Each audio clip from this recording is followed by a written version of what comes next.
I say stop it, perfect. I say let's evolve. Chips fall within hand. Things you own end up owning you. In 1999, a film called Fight Club was released. And if you clicked this video, you probably know it. It's about a man so numbed by modern life that he builds an underground fighting ring just to feel something, only for that underground fighting ring to go too far.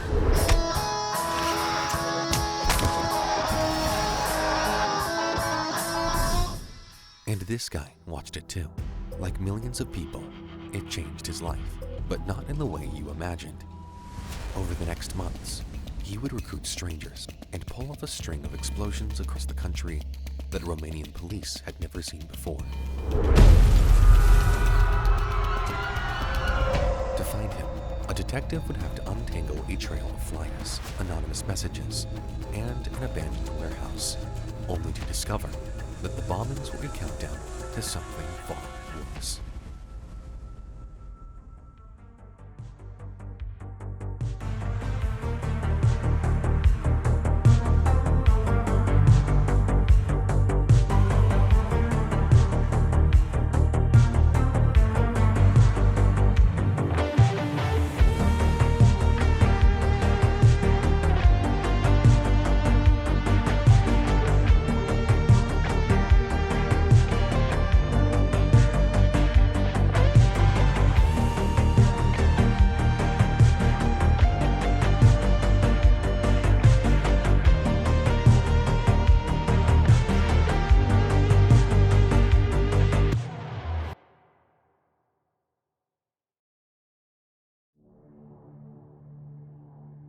Here's something you might not know about Fight Club.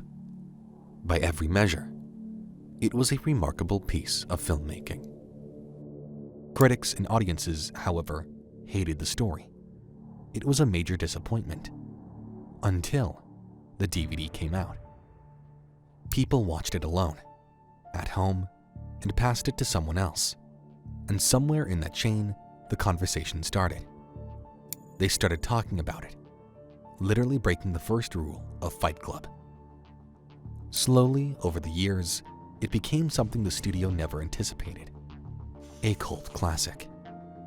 A film designed to critique consumer culture became one of the most consumed pieces of media on the planet. For most people, it was just a really good movie. But for a rare few, it was more of a blueprint. In 2002, a 21-year-old named Lucas John Helder from Pine Island, Minnesota, began placing pipe bombs inside mailboxes across several states, each one packed with BBs and nails, designed to explode the moment someone opened their mail. The explosions left 6 people injured. As investigators mapped the blasts, a pattern began to appear, one that formed a smiley face across the country. The image drew comparisons to one scene in Fight Club, leading investigators to speculate that the film may have influenced him. He wasn't the only one. 7 years later, in New York City, a 17-year-old named Kyle Shaw bombed a Starbucks on the Upper East Side. No one was injured. But when police searched his home, they found bomb materials, a box of sparklers, and a worn copy of Fight Club. New York Police Commissioner Raymond Kelly said it plainly.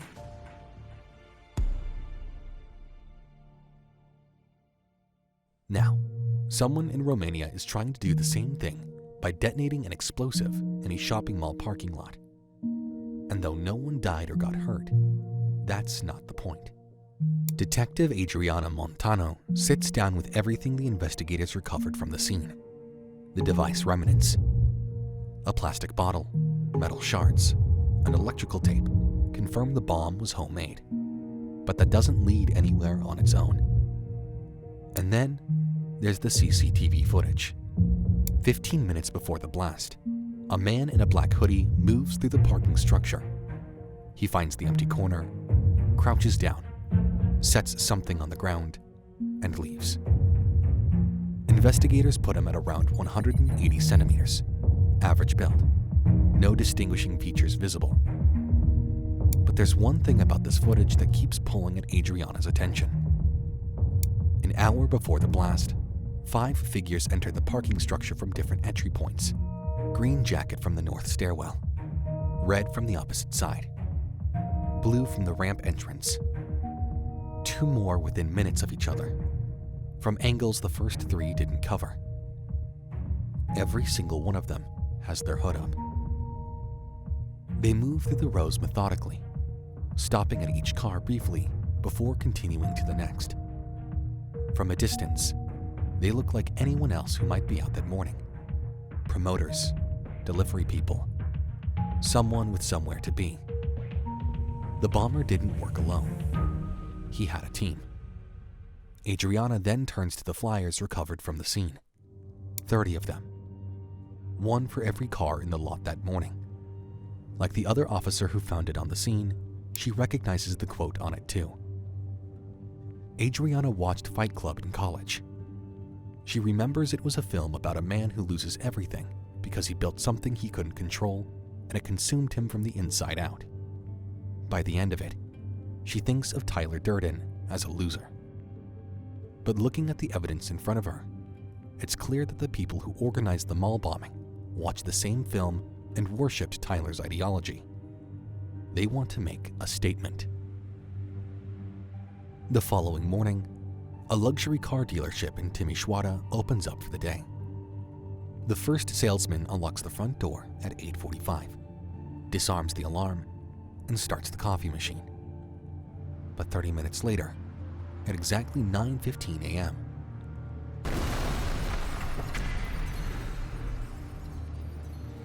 no one is inside any of the vehicles. No one is hurt. But 3 cars in the outdoor display, a Mercedes, a BMW, and a Porsche, they are all destroyed beyond repair. The damage runs into the hundreds of thousands of euros. When police arrive, they find a flyer on the ground near the blast site. It has a message. When Detective Adriana hears about the incident in Timișoara, she has barely sat down at her desk. A colleague mentions it in passing. The bombing happened in a luxury car dealership, and 1 flyer was left at the scene. When Adriana learns what was on the note, she knows exactly what she's looking at. It cannot be a coincidence. It's also a quote from Fight Club. Which means that the people who did the bombing in Bucharest were the very same people responsible for this. And they didn't stop to rest. Bucharest to Timișoara is 550 kilometers. And by the time she had already begun to piece together what happened at the mall, they were already in another city.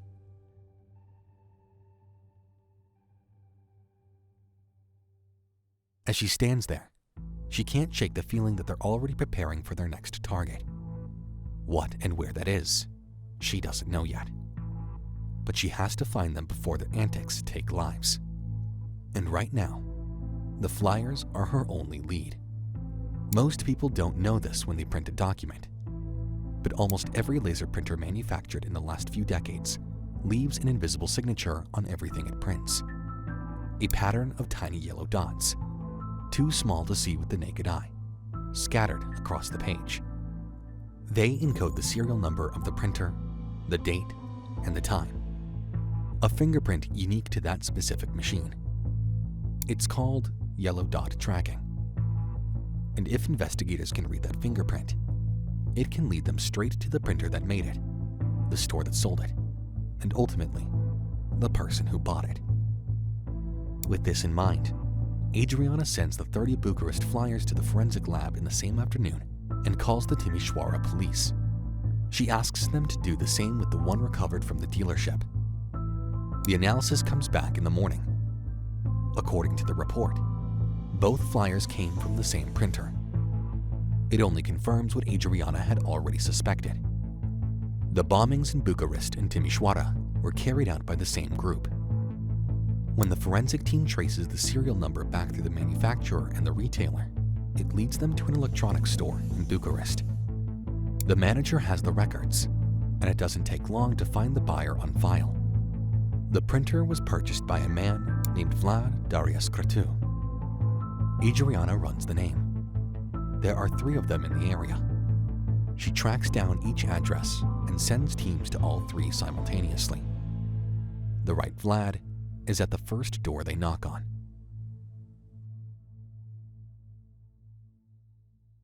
Vlad is a software engineer who works from home.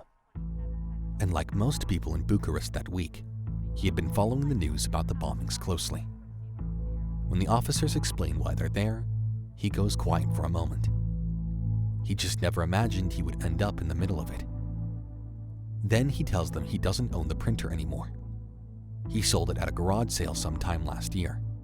But he remembers the buyer, even noting that it was one of the weirdest encounters he ever had. He describes the buyer as a young man, a teenager or maybe early 20s. He was wearing a cap, a plain black shirt, a face mask, and sunglasses. But what stuck with Vlad more than the outfit was something he noticed when the young man handed over the cash. Behind the sunglasses, there was something bluish-purple around his eye. It could have been a bruise. Vlad didn't say anything. It wasn't his place. Then, almost as an afterthought, the young man looked up and casually asked, "Are you into fights? Vlad shook his head. Spending your life trading things you've outgrown for money? Is this really the life you want?" Vlad didn't respond. The buyer smirked, took the printer, and left. Vlad never saw him again. Adriana thinks about that interaction for a moment. So the buyer went to a garage sale while wearing a cap, a face mask, sunglasses, and a black eye. First asking if he was into fights, then asking if this was really the life he wanted. Maybe that was how this Tyler Durden wannabe recruited people. If that's the case, that means Vlad Couture wasn't the only person who was ever approached like this. There were others. And those people maybe took the offer. And if that's how this group finds its members, they've been doing this for a while. It's worth remembering how Fight Club itself begins in the film. Just 2 men in a parking lot, agreeing to hit each other. Something small and private that slowly becomes something else entirely. The bombs are what the world sees, but somewhere, underneath all of it, there was probably a secret location. Maybe a basement, warehouse, parking lot, just like in the movie. Adriana needs to find where that started. And if Vlad doesn't know the buyer's name, there's a chance someone else might. Adriana gets home at 11 p.m. She knows what she's about to do isn't exactly by the book, but the book takes time she doesn't have. She opens her laptop and logs into her Reddit account, which she made years ago, back when she used to follow true crime forums just to see how regular people reasoned through cases. She never posted much. It was mostly for reading. Tonight, she uses it. She puts up 2 posts, one on r/Romania, one on r/Fight Club. The r/Romania post reads, "Has anyone in Bucharest ever been approached by a stranger who asked if you were into fights? One approached me yesterday. Thought it was weird. The r/Fight Club post is more direct. The recent bombings in Romania left Fight Club quotes at the scene. Does anyone recognize this as part of an organized group or movement? Has anyone seen something like this before?" She doesn't expect much. In the next few minutes, the r/Fight Club post has taken on a life of its own. The top comment has 50 upvotes. Below it, a thread of people are arguing about whether the bombings are justified, whether consumer culture deserves to be attacked, and whether whoever did this is a lunatic or a visionary. Adriana reads through it and sets it aside. Meanwhile, the r/Romania post only has a few responses. Some are saying they never encountered anything like it, except for one reply. "A guy came up after my workout a year ago and asked if I was into fights. Thought he was talking about MMA, so I said yes. Then he gave me a note with a place and time on it. Didn't go though. Adriana doesn't hesitate. She sends the Redditor a direct message immediately. Adriana asks if they still have the paper and whether they remember the address. The reply comes seconds later, but the Redditor is suspicious and asks if she is a cop. Adriana stays in character, tells them the same thing happened to a friend. A few minutes pass. The user says they threw the paper away, but managed to find the address because they Googled it afterward. When Adriana asks if they ever found out what it was, the user says no. Looked sketchy, so he didn't go. Adriana closes the chat. Inima warehouse, in Strada Ana Avila. If the group is moving city to city, they're probably not there anymore. But it's the first physical location connected to them, and what she might find there can lead her to where they are now. That evening, Adriana drives to the address. She arrives at 10 p.m. She gets out of the car and walks around. The warehouse is closed. Just as Adriana's about to leave, a janitor comes around the side of the building, a mop bucket trailing behind him on the uneven ground. She makes a decision and walks towards him. She tells him she's looking for a friend who mentioned this address. Said there were events here on certain nights. She figured she'd probably had the wrong place. The janitor slows down, asks what kind of event she meant. When Adriana says, fight, he relaxes a bit, but he studies her for a moment before asking, Zero is allowing girls to join now? Zero. That's the first time Adriana heard that name. He must be the person organizing the fights. Adriana keeps the act and nods. The janitor sets the mop bucket down. He says it's been a while. A group of young men, back in the day, usually dropped by a few nights a week. They'd leave with bruises, black eyes, and split lips. But they were always laughing, joking around, loose in a way people get when they burned something off. But one night, they stopped showing up. Adriana keeps her expression neutral. In her mind, she realizes that the events have stopped. Whatever she's tracing, this address is a dead end. The janitor doesn't seem to notice or register any of this. He glances toward the side door, almost out of habit. Adriana realizes what she said made the janitor assume that things are picking back up. Suddenly, something interrupts Adriana. A message from her colleague. Another bombing just happened, and this time, it's in the bank headquarters in Cluj-Napoca. The following day, Adriana arrives before most of her colleagues. She pulls up the preliminary report from the Cluj-Napoca bombing. The device was similar to the previous two, homemade. Detonated sometime after 11 p.m. when the building was empty, directly against the vault in the lower level. The safe was destroyed beyond recovery, along with a section of the surrounding wall and an estimated 2.3 million euros in cash and documents inside it.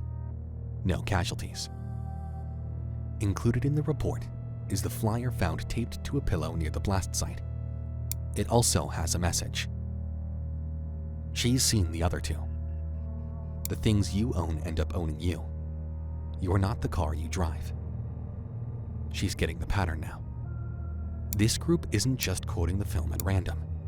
They're building an argument, target by target. Each bombing comes with its own line, and each line peels something else away. Possessions, cars, money. They're working through a philosophy. And if the logic holds, they're not done yet. That morning, Adriana calls the forensic lab, asks them to rush the yellow dot analysis of the Cluj-Napoca flyer. The analyst calls back a few hours later. The printer used on that flyer is the same as the other two. That only means that all three flyers were printed on the same machine. But Adriana already tracked down the owner of that printer, and the person sold it at a garage sale to a young man with a black eye who asked if he liked fights and paid in cash. It may be the same Zero the janitor mentioned. Adriana knows she needs to move fast. She thinks about contacting the Redditor who gave her the warehouse address, the one who'd been approached after his workout. But just when she's about to do that, she notices another DM sitting in her inbox. By any chance, is the stranger who approached you to join a fight club named Zero? That's odd, but good timing. Adriana analyzes it carefully. This person saw her post in r/Romania, the one where she pretended a stranger had approached her to join a fight club. She keeps up the act and affirms that Zero did approach her. He responds almost immediately. Adriana feels as if it's a warning, but that's not how a current member talks. When she asks if he's still in, he tells her he got out 8 months ago. She asks why he left, and his answer sends chills down her spine. Felt like I was in a cult. Adriana feels like this ex-member might be her key to taking down the group. But she has one problem. The janitor was clear that only men joined the events. If this person finds out he's been talking to a woman, he might pull back. Or worse, he might figure out she's not who she says she is. So she pretends to be a man. During their conversation, Adriana borrows the other Redditor's story and makes it her own. She tells him she was approached at a gym, that after a session, a man complimented her training and asked if she ever wanted to push herself differently. Gave her an address to a warehouse.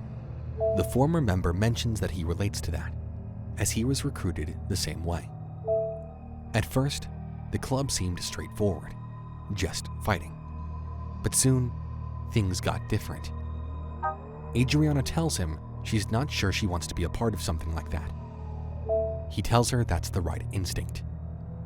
She asks why, but then he says it might be easier to talk about some of this in person.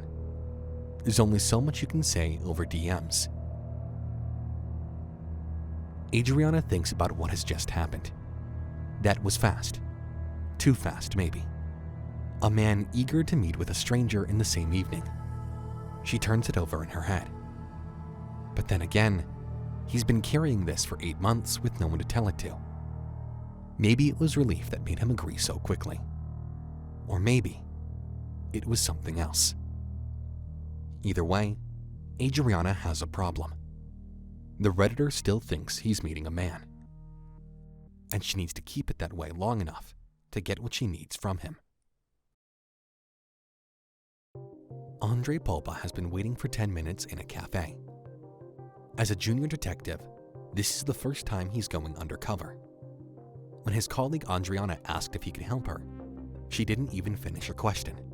He said yes. That day, he makes sure he's wearing his most comfortable clothes, a hoodie and baggy pants.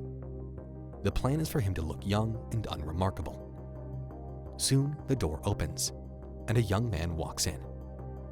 He's wearing a gray shirt and a black cap. It's him. Andre raises his hand. Stefan! The young man spots it, walks over, and introduces himself. A few tables away, Adriana sits with her back to them, watching through her peripheral vision, connected to Andre through an earpiece. Andre breaks the ice. He brings up what Stefan said in the chat, that the fight club felt like a cult. He asks what he meant by that. Stefan starts talking. In the beginning, it was exactly what it looked like. A regular fight club. Men who wanted something they weren't getting anywhere else. Everyone had seen the movie, and the references came naturally. Jokes, mostly. It was part of the culture. And it was good, for a while. Until the names changed. In one of their meetings, the founder encouraged the members to drop their real names and start calling themselves Zero. Even the founder called himself Zero. The idea was anchored in the film's ideology that a person is not their job, not their bank account, not the things that they own. That modern life had turned everyone into a product, that the only way out was to shed all of it, including the name on your ID, and become something the system couldn't categorize or control. It also became their recruitment strategy. Everyone recruited. That was part of it. They all used the same name, so nothing could be traced back to any one person. And the place to find new members didn't matter. The goal is just to find someone angry and lost enough and give them a place to release their emotions.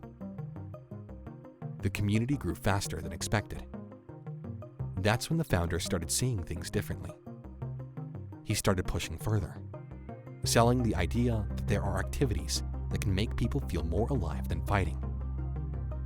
Among those activities were keying luxury cars, slashing designer bags, and smashing ATM screens. And for a while, the members didn't question it. It made them feel good, alive. When the founder saw this effect, he pushed further. That's when the bombings came into the picture. Stefan explains that when the bombings were planned 8 months ago, he realized the founder really made the movie his Bible. And by that point, everyone was too deep in it to see clearly. Except for him and his friend, Matej. They both wanted to leave. But leaving wasn't as simple as walking away. Matej tried first. He told the group he was out, even threatening to expose the founder's identity. A few days later, the founder sent 2 members to show up outside his younger sister's school. After that, Matej never talked about leaving again. That was when Stefan understood that they were trapped. Still, Stefan tried a different approach. If he was going to get out, it had to be quiet. So, he faded. He faked being sick most of the time and missed meetings. He got so boring that they stopped paying attention to him, even forgetting to invite him to their activities. By that point, Stefan thought about reporting the group. But what stopped him was his fear of the founder. He'd seen what he was capable of when his friend tried to leave and expose him. If the founder learned he was the one who talked, someone in his family might suffer the consequences. So he stayed quiet. But his conscience wouldn't let him sleep after seeing that the bombings actually happened. He knows what's coming next. They're going to kill the president. Andre keeps his voice even and asks Stefan how they plan to do it. Stefan admits he knows some details, but is unsure if the group changed them. But from what he remembers, it would be the same method, a bombing. And the quote that would be left will be this: It's only after you've lost everything that you're free to do anything. Stefan explains that in the founder's mind, resetting everything meant removing the system entirely. Not just the buildings, not just the institutions, but the person holding it all together. Losing everything in his ideology meant the president too. Only then, he believed, would everyone finally be free. Stefan then tells Andre why he was eager to meet him. He needed his help. He tells him that he's in a position he never had. He was never in the fights and never crossed any lines. He can walk into a police station and report everything he just heard without his name being attached to any of it. Nobody has to know where the tip came from.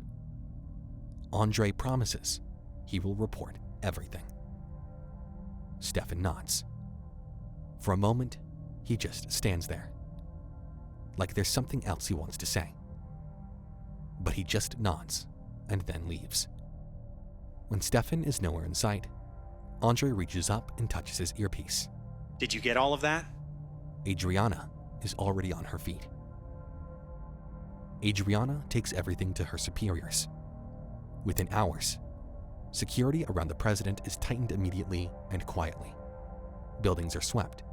Schedules are rerouted. Nobody says why publicly. Not yet. But then someone talks. The anonymous tip reaches a journalist. And within days, the story is everywhere. That the bombings weren't isolated. That they were connected. That they traced back to a fight club. that there was a plan, and that the president was the next target. And while the story became public, it also dragged the innocent and licensed fight clubs into an investigation. It helped the whole country in a way, because after that, nothing happened to the president. And ever since then, no bombings have occurred with a fight club-related flyer on the scene. And it stayed like that for years. It could have been a victory. And in some ways, it was. Except that the group was never found.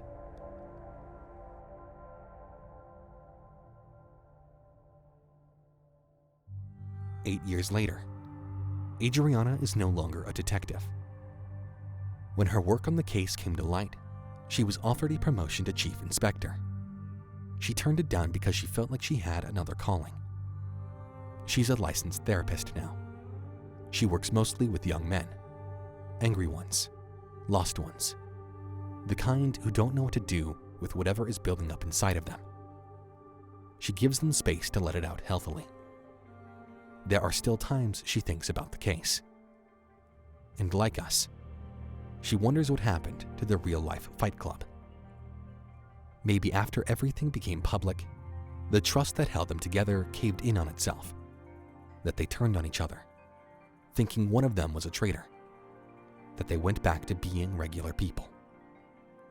Or maybe they're still out there, somewhere outside of Romania, in a city nobody is watching yet. The founder might be looking for new people, still using the same film as his Bible.